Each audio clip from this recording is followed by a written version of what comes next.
नमस्कार बंधुरा माয়ের রান্নায়ন ব্লগ চ্যানেলের নতুন একটি ব্লগে আপনাদের সকলকে জানাই অনেক স্বাগত। আমি আজকে শীতের সবজি দিয়ে দারুণ স্বাদের একটি রেসিপি শেয়ার করতে চলেছি। আজকের রেসিপি শিম পাতুরি কিংবা শিম সুন্দরী কিংবা সরষে শিম। তো যে যাই বলুন না কেন এই রেসিপিটা কিন্তু অসাধারণ হয় খেতে। ভাত কিংবা রুটি দুটোর সাথেই কিন্তু ভীষণ ভালো যায়। এই রেসিপিটা কিন্তু আমি সম্পূর্ণ নিরামিষ পদ্ধতিতে করব। যারা নিরামিষ খেতে পছন্দ করেন তারা অবশ্যই এই রেসিপিটা করে একদিন খেয়ে দেখবেন, ভীষণ ভালো লাগবে। আমার এই রেসিপিটা জানতে হলে কিন্তু ফুল ভিডিওটা দেখতে হবে। তো চলুন ঝটপট শুরু করি। তার আগে যারা এখনও আমার চ্যানেলটা সাবস্ক্রাইব করেননি তারা সাবস্ক্রাইব করে পাশে থাকা বেল আইকনটা ক্লিক করে রাখবেন। তো দেখুন বন্ধুরা, প্রথমেই আমি এখানে নিয়ে নিয়েছি 500 গ্রাম মতো শিম। আমি এখানে আমার পরিমাণ মতো নিয়ে নিয়েছি, আপনারা আপনাদের পরিমাণ মতো নিয়ে নেবেন। এরপর কিন্তু আমি শিমগুলো কেটে নিচ্ছি। দেখতেই পাচ্ছেন শিমের দুই মাথায় কিন্তু কাট দিলে কিন্তু একটা শিরা বেরোয়। তো শিরাটাকে ফেলে দিয়ে কিন্তু আমি মাঝখান দিয়ে দু টুকরো করে নেব। যেহেতু শিমগুলো অনেক বড় বড় তাই আমি এরকম দু টুকরো করে সমস্ত শিম কেটে নিচ্ছি। তো দেখুন বন্ধুরা, আমি কিন্তু শিমগুলো কেটে নিয়েছি। এবার আমি ভালো করে ধুয়ে নেব। এদিকে কিছু উপকরণ নিয়েছি আর এদিকে আমি কাঁচা টমেটো দেবো। এই রেসিপিটার মধ্যে কাঁচা টমেটোও কিন্তু আমি কেটে নিয়েছি। আর নিয়েছি কালো সর্ষে, তিল, ধনেপাতা এবং কাঁচা লঙ্কা।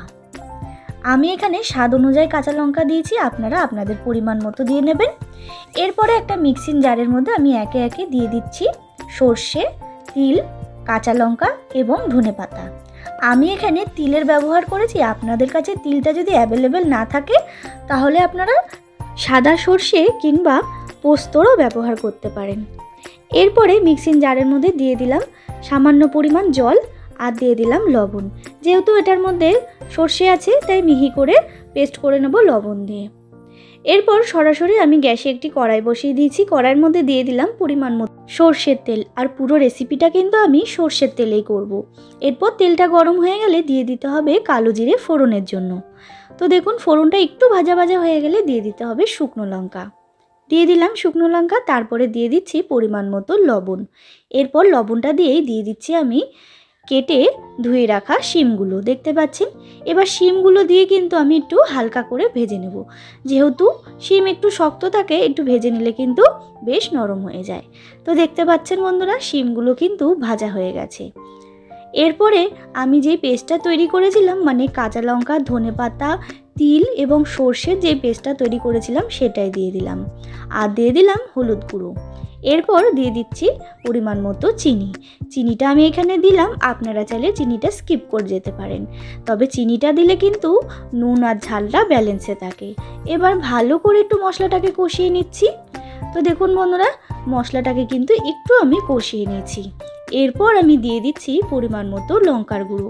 আমি এই রেসিপিটা একটু ঝালঝাল করব তাই লঙ্কার গুঁড়োটাও ব্যবহার করছি, আপনারা চাইলে এটাকেও স্কিপ করতে পারেন। আর দিয়ে দিলাম কাঁচা টমেটো।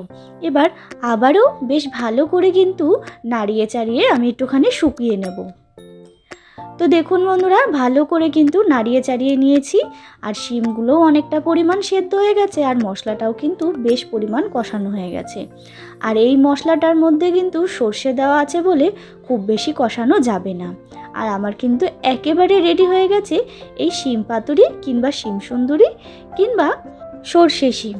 তো বন্ধুরা, এই রেসিপিটা বাড়িতে একবার হলেও ট্রাই করে দেখবেন, ভীষণ ভালো লাগবে। আমার এই রেসিপিটা কেমন লাগলো অবশ্যই আমাকে কমেন্ট করে জানাতে ভুলবেন না। ভালো লাগলে অবশ্যই একটা লাইক করবেন, শেয়ার করবেন। আর যারা এখনও আমার চ্যানেলটা সাবস্ক্রাইব করেননি তারা সাবস্ক্রাইব করে পাশে থাকবেন। আবারও হাজির হব নতুন একটি রেসিপির সাথে। ততক্ষণের জন্য ভালো থাকবেন। ধন্যবাদ।